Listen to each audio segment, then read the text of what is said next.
Hello students, welcome back to our channel Tesla NCERT physics classes में।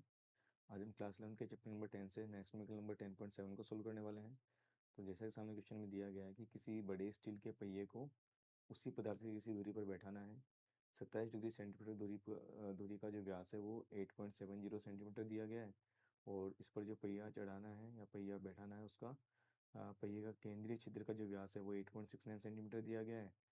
तो पहिए का जो व्यास है वो कम है और धुरी का व्यास जो ज़्यादा है। तो हमें अगर पहिए को धुरी पर बैठाना है तो धुरी का व्यास क्या होना चाहिए, इस पहिए के बराबर होना चाहिए। ठीक है।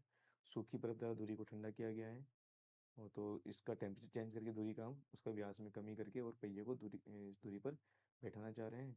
तो धुरी के किस ताप पर ये पहिया धुरी पर चढ़ेगा, तो हमें वो टेम्परेचर ज्ञात करना है धुरी का जिस पर ये इस पहिए पर चढ़ जाएगा।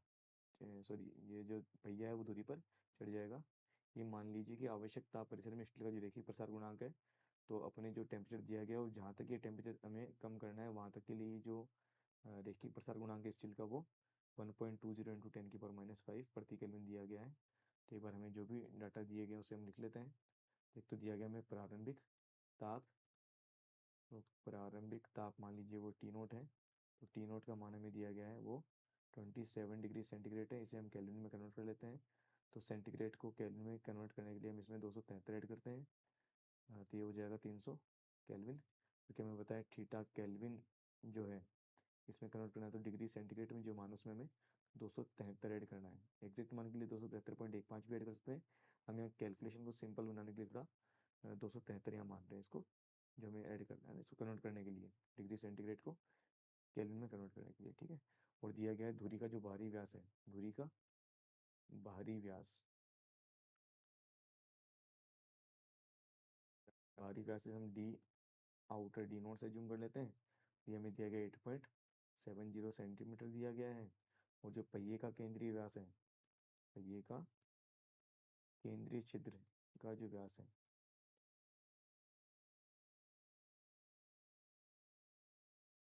वो हमें दिया गया। इससे मान लीजिए हम इंटरनल पार्ट है तो डी आई से जूम कर लेते हैं। और ये हमें दिया गया 8.69 सेंटीमीटर दिया गया है। ठीक है। और साथ में स्टील जिससे दोनों पहिया और धुरी बनी है उसके लिए हमें रेखीय प्रसार गुणांक दिया गया है 1.20 इंटू 10⁻⁵ प्रति केल्विन दिया गया है। ठीक है। केल्विन यूनिट्स बोलते हैं, प्रति केल्विन बोलते हैं, एक ही बात है। तो डायग्राम से हम अगर समझे इस चीज़ को, तो हमें दिया गया है कि कोई पहिया है। ठीक है। ये मान लीजिए कोई पहिया है और इसका जो व्यास है वो हमें दिया गया है।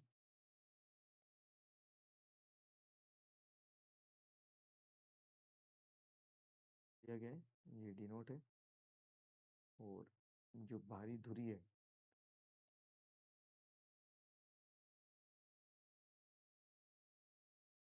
जिससे जो ज़्यादा ये पहिया है, तो पहिए के लिए जो हमें इसका व्यास दिया गया है वो आंतरिक जो व्यास है,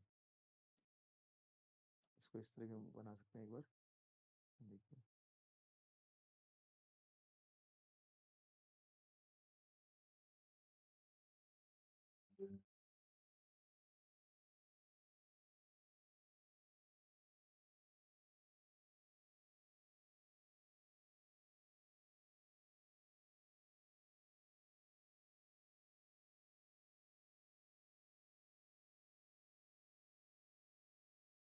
इंटरनल जो इसका व्यास है वो डी आई है और ये पहिए का बाहरी आवरण है। ठीक है।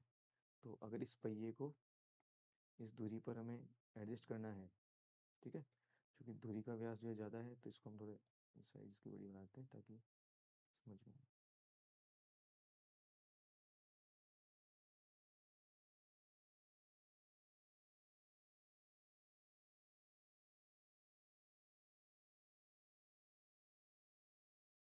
ठीक है। इस तरह दिया गया है हमें जो मान है। तो अगर इसको हमें इस पहिए को हमें अगर इस दूरी पर एडजस्ट करना है तो ये आकार जो इसका जो व्यास है वो इसके जो दूरी है इसके व्यास के बराबर होना चाहिए। तो हमें इसके व्यास में टेम्परेचर में कमी करके क्या करना है, इसमें संपीड़न करना है। और चूंकि हम रैखिक प्रसार गुणांक की परिभाषा से हम जानते हैं,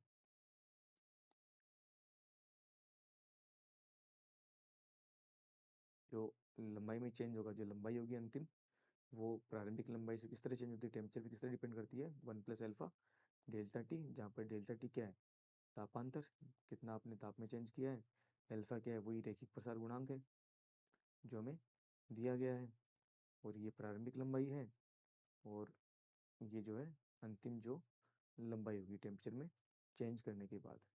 ठीक है, तो सिमिलरली यहाँ पर जो अंतिम व्यास हो जाएगा जो हमें चाहिए, वो चाहिए हमें पहिए के आंतरिक व्यास के बराबर चाहिए। प्राथमिक जो धुरी का व्यास है वो कितना देगा, डी नोट, और 1+α डेल्टा टी। डेल्टा टी क्या है, टेम्परेचर में चेंज, मान लीजिए अंतिम जो ताप है वो टी है, और प्रारंभिक ताप क्या है, टी नोट है, तो ये डेल्टा टी का मान हो जाएगा। तो जो भी मान हमें दिए गए वो मान हम रख देते हैं सारे। तो मान रखने पर तो डी आई कितना है हमारे पास, 8.69 सेंटीमीटर, और डी नोट जो कितना है, 8.70 सेंटीमीटर। ये हो जाएगा 1+α का जो मान है कितना है, 1.20 इंटू 10⁻⁵ केल्विन इनवर्स, और टी माइनस टी नोट, तो टी तो हमने ज्यूम किया है, और टी नोट कितना दिया है हमें, 300 केल्विन दिया गया है। ठीक है, तो इस वाले पार्ट को हम थोड़ा सॉल्व कर लेते हैं।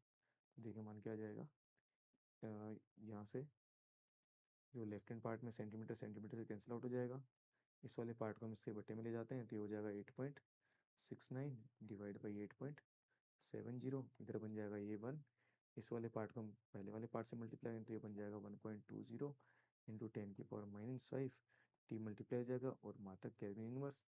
सिमिलरली ये वाला पार्ट जब इससे मल्टीप्लाई होगा तो ये बन जाएगा plus into minus minus 1.20 into 10⁻⁵ into 300, और ये हो जाएगा मात्रक को केल्विन इनवर्स, और केल्विन कैंसिल आउट हो गया, मात्रक ही रहेगा ये वाला पार्ट। इस वाले पार्ट को हम कैलकुलेटर से जल्दी से सॉल्व कर लेते हैं। देखिए 8.69 डिवाइड बाई 8.70, ये बन जाएगा 0.99885, ये बन जाएगा 0.99885, 99885, और इधर वाले पार्ट में 1 प्लस ये 1.20 इंटू 10⁻⁵ टी केल्विन इनवर्स, और इस वाले पार्ट को देखो हम सॉल्व करेंगे तो 10 की पावर, ये 300 को हम क्या लिख सकते हैं, ये 300 को हम 3 इंटू 100 लिख सकते हैं। 100 का मतलब क्या है, यहाँ 10 की पावर 2, तो संख्यात्मक मान को हम एक लिख रहे हैं 1.20, यहाँ से 3 ले लिया इंटू 3, और 10 की पावर -5, आधार समान है, घातें जुड़ जाएंगी जिनके साथ।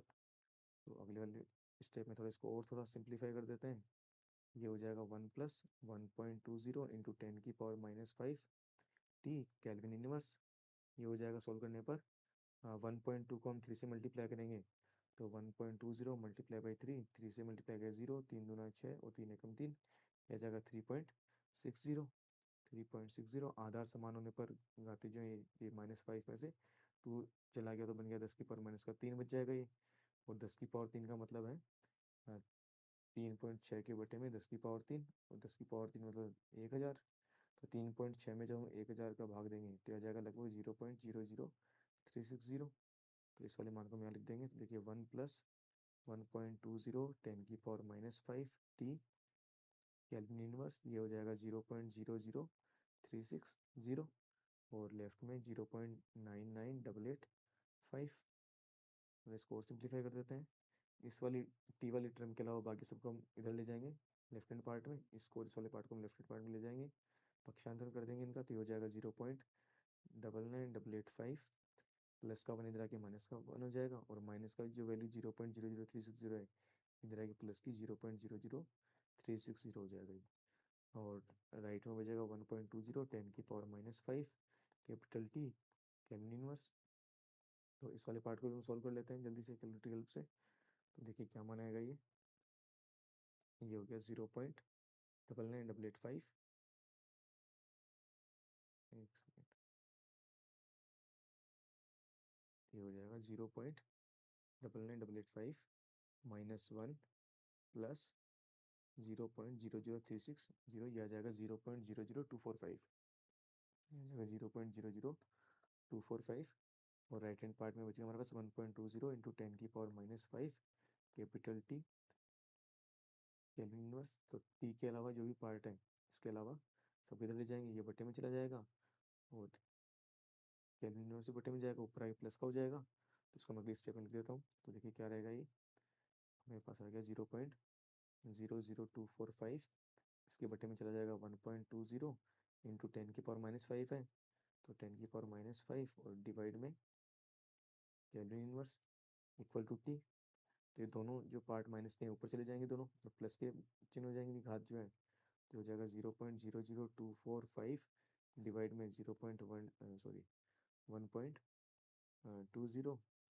हो जाएगा नीचे 1.20, और ये ऊपर जाके 10⁻⁻5 पर प्लस का 5 बन जाएगा, केल्विन इनवर्स प्लस का केल्विन बन जाएगा। इसको भी हम कैलकुलेटर की जल्दी से सोल्व कर लेते हैं। देखिए तो मान क्या आएगा यहाँ पर,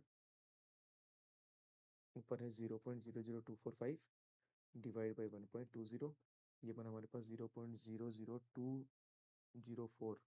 इसको हम लिख देते हैं 0.00204 इंटू 10⁻5 केल्विन। इसको जब हम सोल्व करेंगे 10⁻5 मतलब कितना है, एक के आगे 5 जीरो, तो ये पॉइंट जो है वो 5 अंक से आगे खिसक जाएगा, तो आ जाएगा लगभग 204 केल्विन। ठीक है, ये मान लगभग आ गया 204 केल्विन। तो केल्विन में हमें जो दिया गया था वो डिग्री सेंटीग्रेड में था, तो हम इसको वापस से केल्विन से डिग्री सेंटीग्रेड में कन्वर्ट कर देते हैं। इसके लिए क्या करना पड़ेगा, जैसे हमने पहले 273 प्लस किया था, वैसे इसमें 273 में माइनस करना होगा। जो टेम्परेचर टी है वो क्या हो जाएगा, 204 केल्विन में से हम 273 माइनस कर देंगे, तो ये टेम्परेचर किसमें बदल जाएगा, डिग्री सेंटीग्रेड में।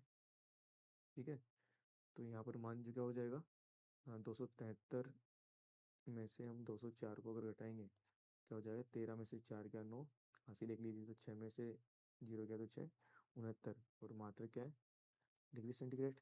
तो ज़्यादा कौन है, माइनस की वैल्यू ये ज़्यादा है, ये प्लस का था, तो आंसर किस में आएगा, माइनस में। तो माइनस का 69 डिग्री सेंटीग्रेड, ये हमारा फाइनल आंसर हुआ जो हमसे पूछा गया है कि किस ताप पर जो पहिया है इस दूरी पर चढ़ पाएगा। यही पूछा है कि दूरी के किस ताप पर पहिया दूरी पर चढ़ेगा, तो ये दूरी का वो ताप आ गया जिस पर ये पहिया दूरी पर चढ़ेगा। तो दूरी का ताप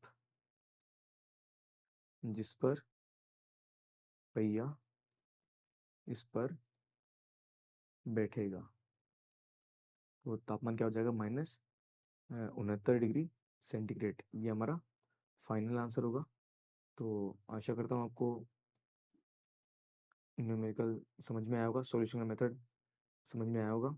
फिर भी किसी को डाउट हो तो कमेंट सेक्शन में कमेंट कर सकता है। अगर वीडियो आपको अच्छा लगा हो तो please like and subscribe my channel. Thank you.